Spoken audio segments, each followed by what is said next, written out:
ঢাকা বিশ্ববিদ্যালয়ের ক্যাম্পাসে হঠাৎ করেই যদি দেখেন বিশ্বকাপ জয়ী কিংবদন্তি ফুটবলার মেসুত ওজিল এবং তুরস্কের প্রেসিডেন্ট রিসেপ তাইপ এরদোগানের ছেলে বিলাল এরদোগান হেঁটে বেড়াচ্ছেন, তবে বিষয়টা কেমন দাঁড়ায়?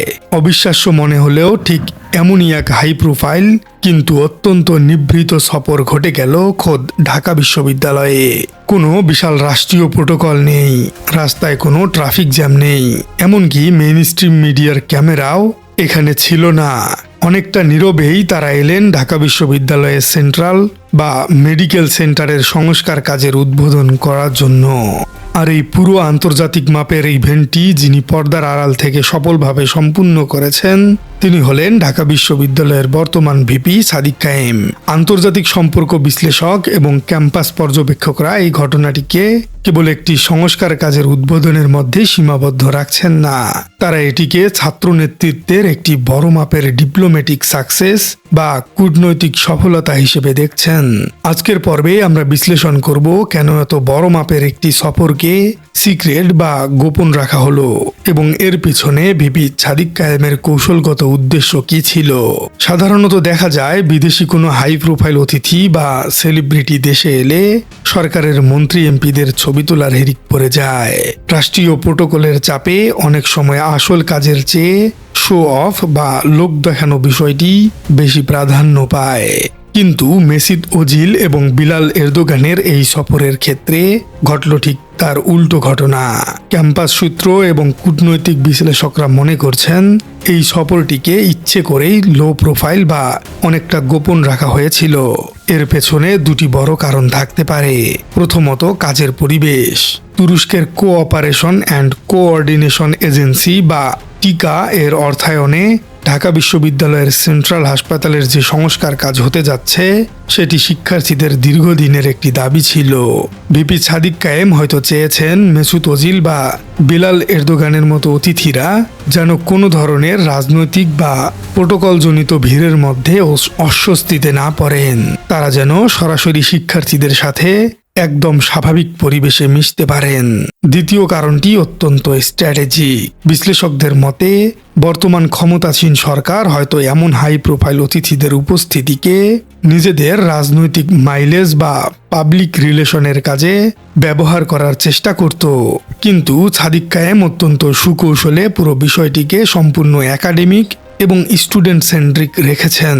তিনি প্রমাণ করেছেন যে রাষ্ট্রের শীর্ষ মহলের সরাসরি হস্তক্ষেপ ছাড়াই কেবল ছাত্র নেতৃত্বের যোগ্যতায় আন্তর্জাতিক পর্যায়ের সহযোগিতা এবং অতিথিদের ক্যাম্পাসে নিয়ে আসা সম্ভব। সাদিক কায়েম তার ভেরিফাইড ফেসবুক পেজে এই সফর নিয়ে একটি অত্যন্ত পরিপক্ক এবং চিন্তাশীল স্ট্যাটাস দিয়েছেন। তিনি লিখেছেন, এটিকে কোনো আনুষ্ঠানিক বৈঠকের চেয়ে বরং দীর্ঘদিনের হারিয়ে যাওয়া ভাইদের পুনর্মিলনী বলেই বেশি মনে হয়েছে। তাদের উপস্থিতি প্রোটোকল ছড়িয়ে প্রকৃত মানবিক বন্ধনের কথা বলে। পর্যবেক্ষকরা বলছেন, একজন ছাত্রনেতার এই বয়ানটি সাধারণ কোনো রাজনৈতিক স্লোগান নয়। এখানে তিনি খুব স্পষ্টভাবেই মানবিক বন্ধন এবং পারস্পরিক শ্রদ্ধার কথা বলেছেন।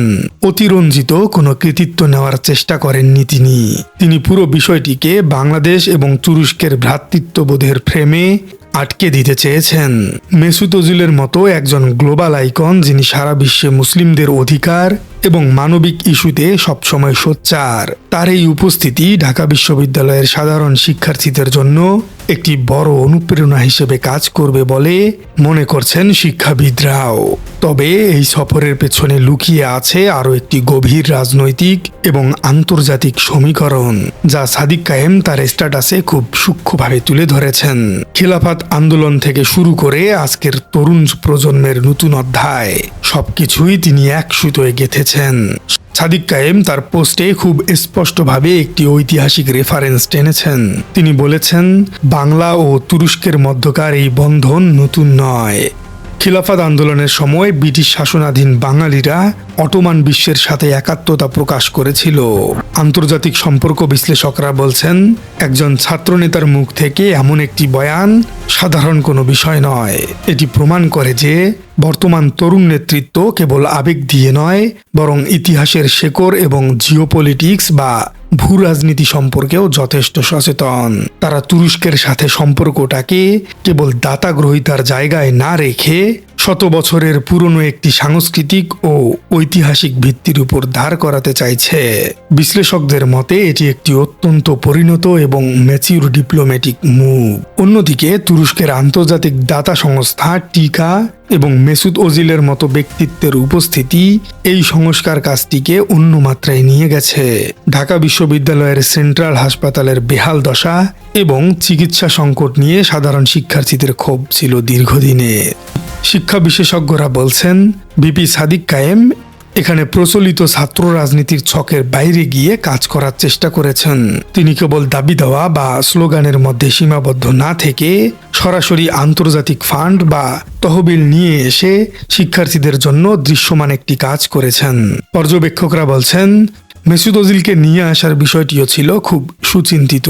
ওজিল কেবল একজন বিশ্বকাপ জয়ী ফুটবলারই নন, বিশ্বজুড়ে মুসলিম অধিকার এবং মানবিক ইস্যুগুলোতে তিনি একটি সোচ্চার কণ্ঠস্বর। তার মতো একজন গ্লোবাল আইকনকে কোনো প্রকার রাষ্ট্রীয় বা সরকারি লবিং ছাড়াই ক্যাম্পাসে নিয়ে আসাটা প্রমাণ করে আন্তর্জাতিক পরিমণ্ডলে বাংলাদেশের বর্তমান ছাত্র নেতৃত্বের একটি আলাদা যোগাযোগ এবং গ্রহণযোগ্যতা তৈরি হয়েছে।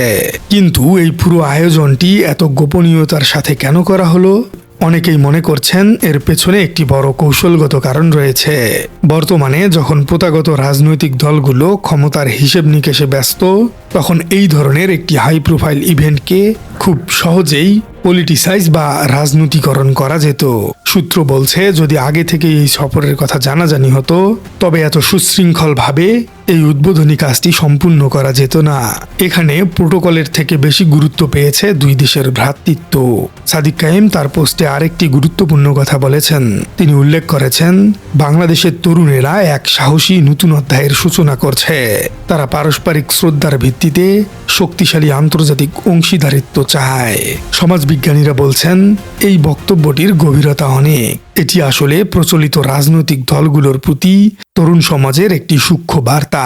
বার্তাটি হলো তরুণরা এখন আর কোনো দয়াদাক্ষিণ্য বা রাজনৈতিক লেজুর ভিত্তির উপর নির্ভরশীল নয়।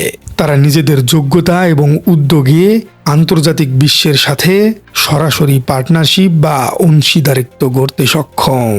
সব মিলিয়ে মেসুত ওজিল এবং বিলাল এরদোগানের এই সফর হয়তো আজকের আকারে ছোট ছিল, কিন্তু এর রাজনৈতিক ও কূটনৈতিক তাৎপর্য অনেক বড়।